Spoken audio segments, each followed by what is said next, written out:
जय श्री यमुना मैया की जय हो, বৃন্দাবন ধাম কি জয় হোক। তো বন্ধুরা, আপনারা ভাবতে পারেন আমাদের যাত্রা অনেক লেট হচ্ছে।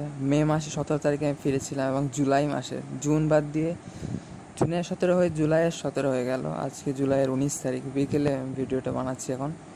তো এত লেট হচ্ছে কেন যাত্রা? তো বন্ধুরা, অনেক রকমের প্রবলেমস ছিল, ঠিক আছে।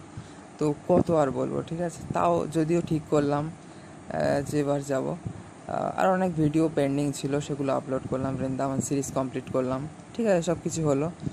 তো দেখলাম এবার যাওয়া যেতে পারে।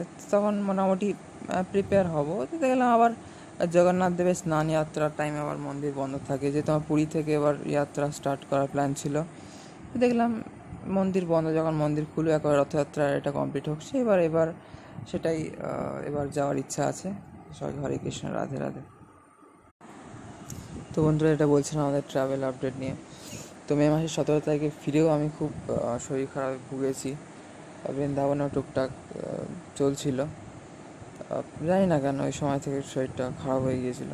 তারপর বাড়িতে আসার পর মোটামুটি একটু সুস্থ হলাম। তারপর বৃন্দাবনের ভিডিওস যে সিরিজ, টোটাল ভিডিওসগুলো কমপ্লিট করলাম, অনেক ভিডিও। তো এখনও চলছে, আর একটাই বাকি রয়েছে। তো যাই হোক, মানে সিরিজটা কমপ্লিট হয়ে গেছে, আরও একটু এক্সট্রা কিছু ভিডিও এখনও বাকি রয়েছে একটা। তো তো দেখলাম মোটামুটি কমপ্লিট করে জগন্নাথের স্নান যাত্রা, তখন ওই টাইমে এমনিও মন্দির বন্ধ থাকবে, ওই দিক থেকে আমার ট্রাভেল প্ল্যান শুরু করার ইচ্ছা ছিল। আর তখন একটু শরীর খারাপ ছিল। ভাবলাম সব দিক থেকে একেবারে রথযাত্রা কমপ্লিট হয়ে যাক, সোজা এবং উল্টো রথযাত্রার পরে যাবো। তো এইবার তাই প্ল্যান হচ্ছে। বন্ধুরা, রাতে সবাইকে হরে কৃষ্ণ, জয় জগন্নাথ।